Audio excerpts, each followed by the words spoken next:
بسم الله الرحمن الرحیم. السلام علیکم و رحمت الله وبرکاته. مرګرو یارانو دوستانو، امید لرم تاسو ټول په خیر او جوړ وو او راغلی یو نن یو ځل بیا افطاری ته تیری ویډیو هم دغه سی ویډیو جوړی کړی وي، تاسو لیدلی وي او یو ځل بیا راغلی د طارق جنگ کور ته مرګری ته خسته مرګره خو مرګره د سره ډیر زیات ویډیو پاکستان کې جوړی کړي هغه ان شاء الله را رواني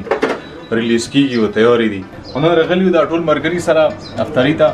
او افطاری به یو ځای کو دا وګورئ. دا د افطاری ولا پورا نظام جوړ شو ولا خسته